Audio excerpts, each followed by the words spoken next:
찬송가 90장입니다.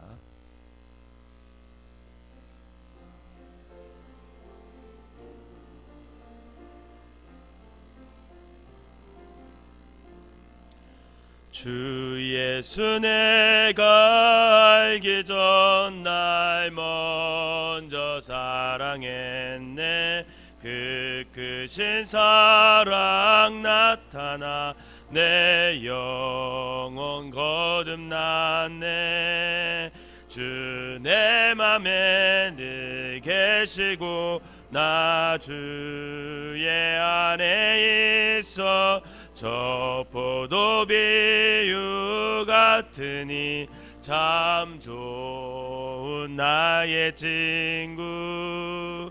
내 친구 되신 예수님 날 구원하시려고 그 귀한 몸을 버리사 내 죄를 대속했네.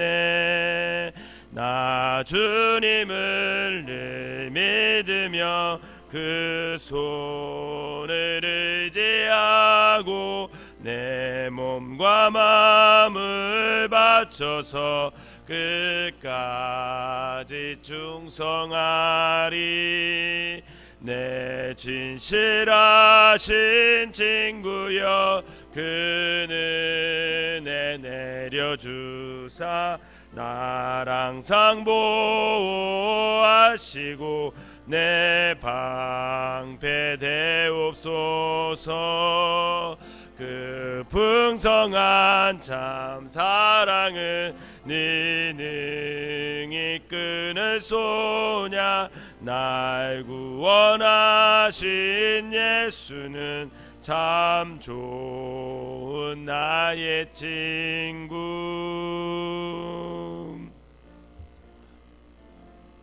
사도신경으로 신앙 고백 드리도록 하겠습니다.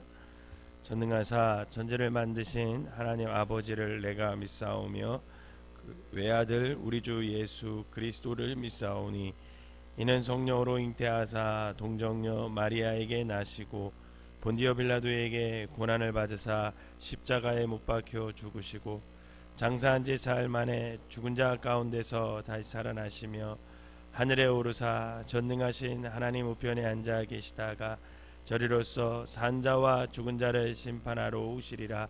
성령을 믿사오며 거룩한 공회와 성도가 서로 교통하는 것과 죄를 사하여 주시는 것과 몸이 다시 사는 것과 영원히 사는 것을 믿사옵나이다. 아멘.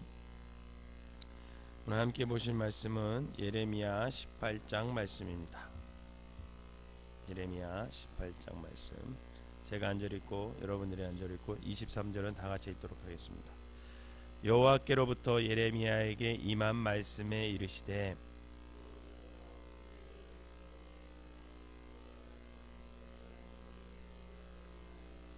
내가 토기장의 집으로 내려가서 본즉 그가 농로로 일을 하는데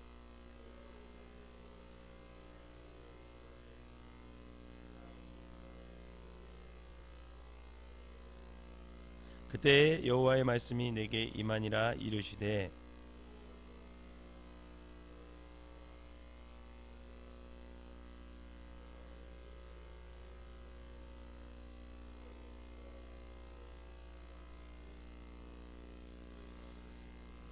내가 어느 민족이나 국가를 뽑거나 부수거나 멸하려 할 때에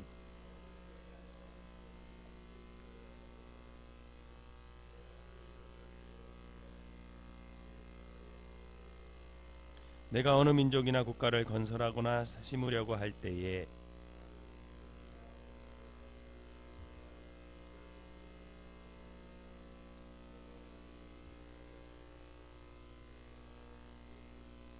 그러므로 이제 너는 유다 사람과 예루살렘 주민들에게 말하여 이르기를 여호와의 말씀에 보라, 내가 너희에게 재앙을 내리며 계책을 세워 너희를 치려 하노니 너희는 각기 악한 길에서 돌이키며 너희의 길과 행위를 아름답게 하라 하셨다 하라.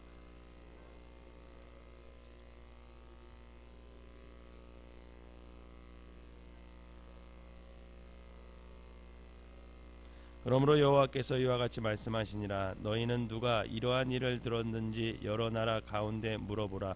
전혀 이스라엘이 심히 가증한 일을 행하였도다.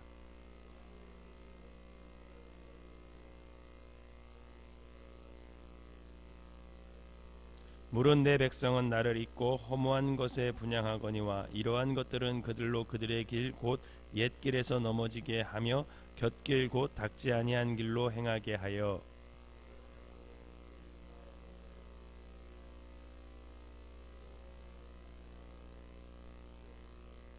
내가 그들을 그들의 원수 앞에서 흩어버리기로 동풍으로 함같이 할 것이며 그들의 재난의 날에는 내가 그들에게 등을 보이고 얼굴을 보이지 아니하리라.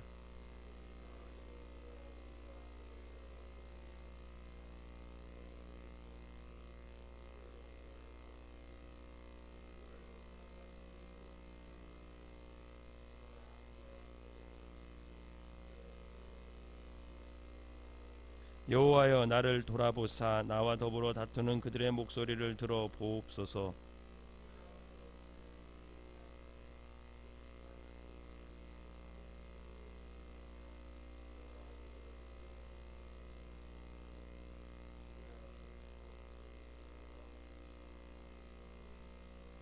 그러하온즉 그들의 자녀를 기근에 내어 주시며 그들의 칼의 세력에 넘기시며 그들의 아내들은 자녀를 잃고 과부가 되며 그 장정은 죽음을 당하며 그 청년은 전장에서 칼을 맞게 하시며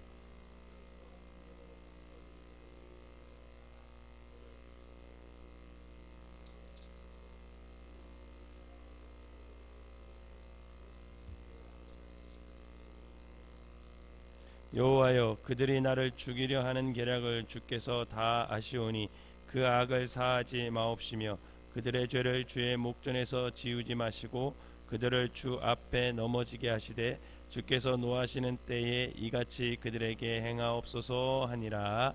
아멘. 이 새벽에도 하나님의 은혜가 여러분들과 함께 하시기를 주님의 이름으로 축원합니다.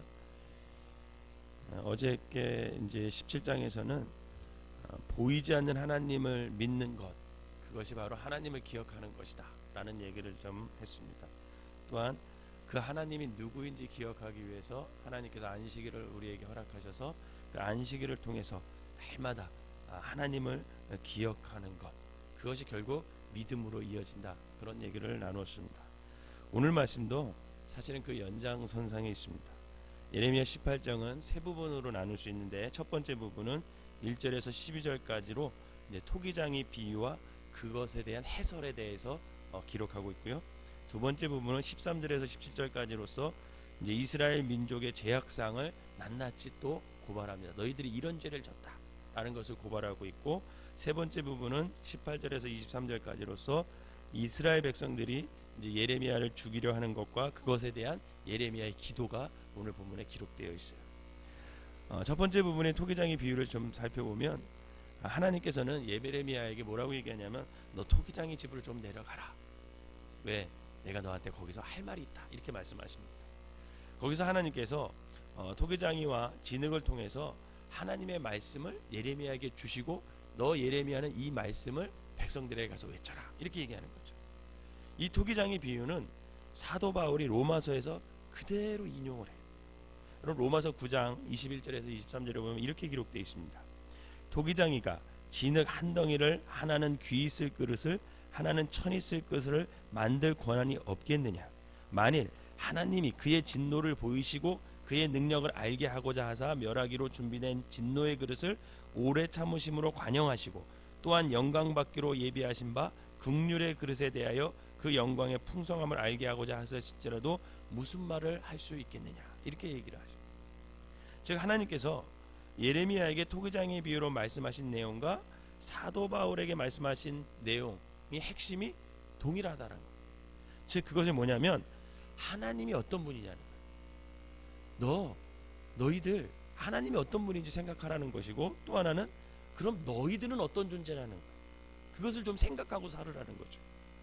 하나님께서는 토기장이가 그 진흙을 마음대로 만들 수 있는 것처럼 우리 인간들의 흥망성쇠를 결정하시는 분이 하나님이다, 이것을 얘기하는.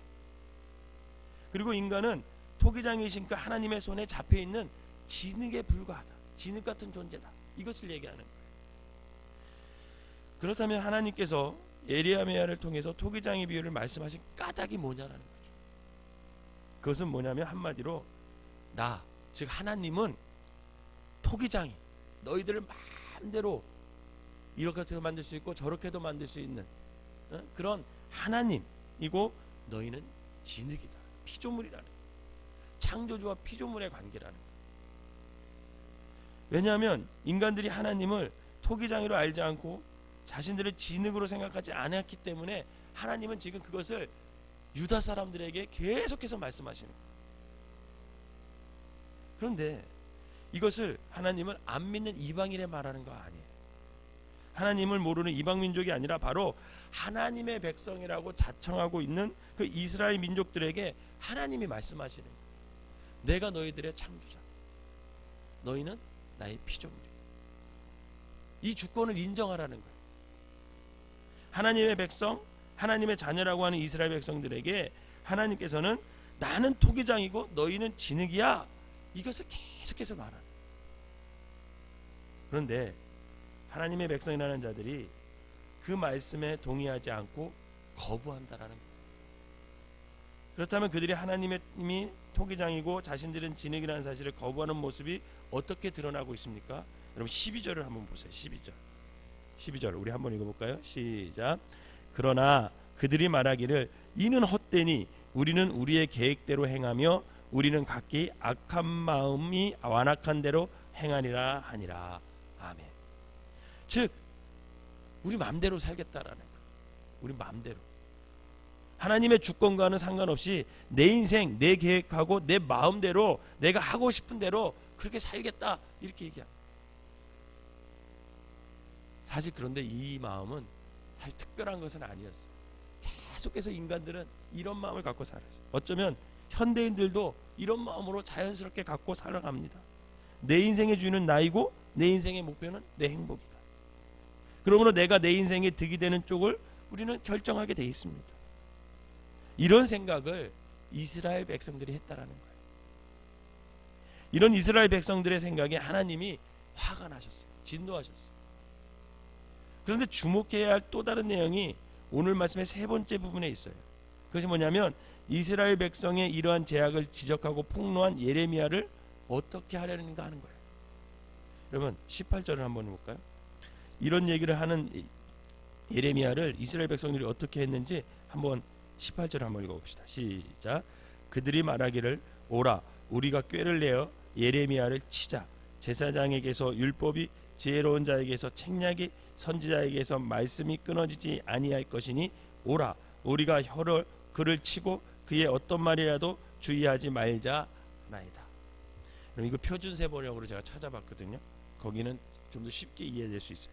뭐라고 써있냐면 백성이 나를 두고 이르기를 이제 예레미야를 죽일 계획을 세우자. 이 사람이 없어도 우리에게 율법을 가르쳐줄 제사장이 있고 지혜를 가르쳐줄 현자가 있으며 말씀을 전하여줄 예언자가 있다. 그러니 어서 우리의 혀로 그를 헐뜯자. 그가 하는 모든 말을 무시하여 버리자. 이렇게 얘기해요. 이 말씀의 뜻은 쉽게 말하면 우리들 듣기 싫어하는 소리를 하는 예레미야를 빨리 죽이고 듣기에 좋은 소리 하는 제사장과 예언자를 우리가 새로 세우자, 이렇게 얘기하는 거예요. 이러한 이스라엘 백성들의 죄악에 예레미야는 19절부터 하나님께 간절히 기도해요. 그들의 죄악을 결코 간과하지 말고 하나님 벌하여 주십시오. 그런데 이러한 예레미야는 사적인 복수심으로 인한 그런 저주의 기도를 하는 게 아니라 예레미야 이 기도문은 토기장이를 떠난 그 진흙의 운명을 말해주는 거예요. 여러분 만약에 사적인 복수심으로 예레미야 기도했다면 어떻게 예레미야가 백성들을 위해 기도하면서 매일같이 눈물로 기도할 수 있겠어요? 예레미야의 별명이 눈물의 선지자잖아요. 그런 날마다 이 백성을 구원해달라고 하나님께 기도했던 사람입니다. 즉 하나님과 상관없이 살아가는 그 하나님의 백성들에게 임할 하나님의 진노와 파멸을 예레미야는 그 기도를 통해서 얘기해 주고 있는 거예요. 결국 예레미야 18장을 요약해 보면 토기장의 비유를 통해서 하나님께서는 어떤 분이시고 우리 인간은 어떤 존재인지를 일깨워주고 있어. 하나님은 토기장이다. 창조주다. 너희는 피조물이다. 우리는 하나님의 주권하에 움직여야 된다. 그런데 그것을 하나님의 백성들이 수용하기를 거부한다라는 거예요. 그래서 그 죄악을 폭로하는 예레미야를 죽임으로써 진실을 외면하려고 하는 그 유다의 백성들의 모습이 오늘 본문에 나타나 있습니다. 그런데 이러한 죄악을 하나님은 결코 좌시하지 않고 분노하셔요. 그리고 심판하십니다. 이것이 예레미야 18장 전체의 흐름이에요. 이러한 구도는 자연스럽게 예수님에 대한 이스라엘 백성들의 태도에도 잘 나타나 있어요. 요한복음 3장 20절에 보면 악을 행하는 자마다 빛을 미워하여 빛으로 오지 아니하나니 이는 그 행위가 드러날까 하니요. 이렇게 기록되어 있습니다. 이스라엘 백성들은 자신들의 죄악을 폭로하는 예수님을 굉장히 싫어했어요. 자신들은 하나님의 위대한 백성이요 흠이 없는 자랑스러운 사람이라고 스스로가 생각하고 있는데 이상하게 예수님의 앞에만 가면 자기들의 어두운 부분이 자꾸만 폭로되는 거예요. 그래서 그들이 선택한 방법이 뭐냐면 예수님을 십자가에 못 박아서 그들의 눈에서 제거하는 것, 그것을 선택합니다. 이스라엘 백성들이 예레미야를 죽이려고 한 것과 동일한 모습이 그 당시 예수님을 죽이려 했던 그 백성들에게 그대로 나타나요. 그런데 그 결과는 어떻게 됐습니까? 요한복음 3장 18절에 이렇게 얘기해요. 그를 믿는 자는 심판을 받지 아니하는 것이요 믿지 아니하는 자는 하나님의 독생자의 이름으로 믿지 아니하므로 벌써 심판을 받은 자니라. 이 말씀의 의미가 뭐냐면 예수님의 말씀을 듣지 않는 것, 예수님을 믿지 않는 것, 그것 자체가 하나님의 심판이 이미 그에게 임했다라는 것. 여러분, 이것처럼 무서운 게 어디 있어요? 여러분, 예수님을 안 믿으면 결국 어떻게 됩니까? 지옥에 가죠. 천국 백성이 못 되잖아요. 그러니까 그 사람은 이미 심판 받은 거예요. 우리가 예수님의 말씀을 들어야, 그리고 그것을 믿어야 우리에게 생명과 구원을 가져다 줄 수 있잖아요. 그런데 예수님을 아예 믿지 못하게 하는 거죠. 그것이 이미 심판을 받은 거예요. 로마서에서 말하는 그냥 내버려 두는 것. 이와 같이 하나님의 구원을 가져다 줄 그 예레미야 말씀을 듣지 않은 것 자체가 이미 하나님의 심판에 임한 것이다라는 겁니다. 그런데 이스라엘 백성들은 자신들의 정체를 드러내는 그 하나님의 말씀을 자꾸 거부하고 그것을 등지려 해요. 이스라엘 백성들의 어두움은 예수님 앞에서 그 정체를 감추지 못하고 드러내었습니다. 이처럼 말씀의 거울에 비추어 보면 모든 인간의 자신의 죄악이 적나라하게 드러나요. 어쩌면 하나님 앞에 우리가 하나님을 믿는다고 하면서 성도로 살아가면서 왜 말씀을 읽지 않을까?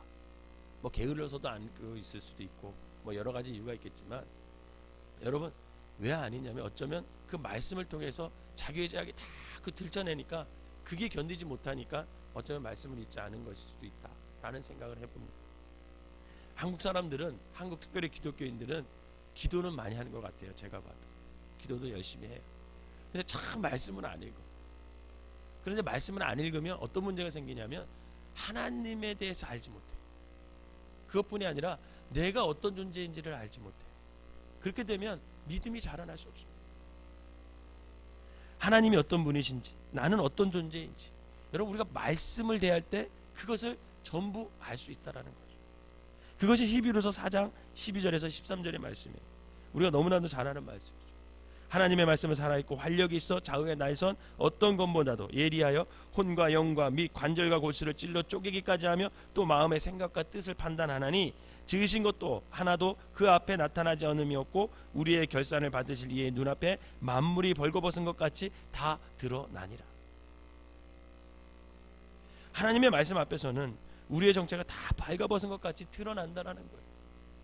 하나님은 우리에게 매일 말씀을 통해서 하나님이 어떤 분이신지, 우리가 어떤 존재인지 그것을 일깨워 주는 거예요. 그런데 이 말씀을 읽지 않고 이 말씀을 가까이 하지 않으면 우리는 하나님이 어떤 존재인지도 모르고 내가 어떤 존재인지도 모르고 결국은 교만하게 된다는 거죠. 하나님의 말씀의 거울 앞에서는 우리의 모든 치부와 약점과 죄악이 전부 드러나게 돼 있어요. 모든 인간은 자신의 죄악이 폭로되고 드러나는 것을 싫어합니다. 그래서 인간의 죄성은 하나님의 말씀을 거부하고 그것을 자꾸만 제거하려고 해요. 그러나 그때 우리는 그것을 피하면 안 됩니다. 하나님의 말씀을 내 삶에서 제거하려 해서도 안 돼. 만약 그리하다면 우리에게는 소망이 없어요. 하나님께서 말씀으로 우리의 죄악을 드러내시고 발가벗기는 것은 우리를 어떻게 부끄럽게 하거나 우리를 창피를 주거나 우리를 정죄하기 위함이 절대 아닙니다. 하나님께서 말씀으로 하나님이 어떤 분인지 알려주시고 우리가 어떤 존재인지 알려주시는 것은 우리에게 주시는 하나님의 선물이고 하나님의 소망이고 우리를 살리려는 방법임을 여러분 믿으시길 바랍니다. 비록 그것이 일시적으로는 저와 여러분들의 영혼을 부수는 것처럼 아프게 할지도 몰라요. 그러나 그것은 환부를 드러내는 의사의 집도와도 같은 거예요. 환부를 드러낸 후 새살이 돋는 것처럼 하나님의 말씀으로 우리의 영혼의 환부를 드러낸다면 우리의 영혼은 하나님의 생명으로 가득 찰 것이고 우리의 영혼은 건강하게 삶을 살아갈 수 있게 될 것입니다. 바라기는 오늘 하루도 저와 여러분들이 말씀의 거울로 우리의 영혼의 환부를 드러내는 성령의 집도가 있기를 간절히 원합니다. 그것으로 우리의 영혼은 날로 새로워져 갈 것이고 또 우리 주위의 사람들에게 하나님의 생명을 풍성하게 전하며 살아갈 수 있는 저와 여러분들이 되시기를 주님의 이름으로 부탁을 드립니다. 기도하겠습니다. 사랑과 은혜가 충만하신 하나님 아버지, 하나님은 토기장이시고 우리는 진흙임을 인정하며 살아갈 수 있게 우리에게 믿음을 허락하여 주시옵소서. 하나님이 이리 가라고 하시면 이리 가고 저리 가라고 하시면 저리 가야 하는 진흙임을 이 시간 깨닫게 하여 주셔서 하나님이 기획이 쓰시겠다고 하면 또 그럴 것이고 천하게 쓰시겠다고 하면 또 그런 것인 줄을 알 수 있는 진흙이 되게 하여 주시옵소서. 하나님이 그런 분이심을 말씀으로 알려주셨기에 오늘도 그 말씀으로 우리가 깨닫게 하여 주시니 감사를 드립니다. 때로는 우리가 진흙이 아니라 우리가 토기장이처럼 살고 싶어하는 마음이 있을 때에 아버지 안에 그 마음을 말씀으로 제거하여 주시고 겸손하게 진흙의 모습으로 하나님이 빚으시는 대로 살아갈 수 있는 믿음의 사람들이 되게 하여 주시옵소서. 사랑의 주님, 날마다 우리의 영의 병든 환부를 말씀의 거울로 보게 하시고 성령께서 친히 집도하여 주셔서 우리가 건강한 신앙인들이 되게 하여 주시고 우리의 영혼의 병듦이 말씀으로 치유되는 놀라운 역사를 경험하게 하여 주시옵소서. 그리하여 토기장이신 하나님께 온전히 우리의 자신을 드러내는 참된 진흙의 모습으로 이 땅 살아가게 하여 주시옵소서. 오늘 이 새벽에도 나와 기도하는 모든 성도들을 축복하시고 저들의 삶 속에 하나님의 주권을 인정하여 주님이 인도하시는 대로만 아버지 순종하며 나갈 수 있는 귀한 성도들 되게 하여 주시옵소서. 예수님의 이름으로 기도하옵나이다. 아멘.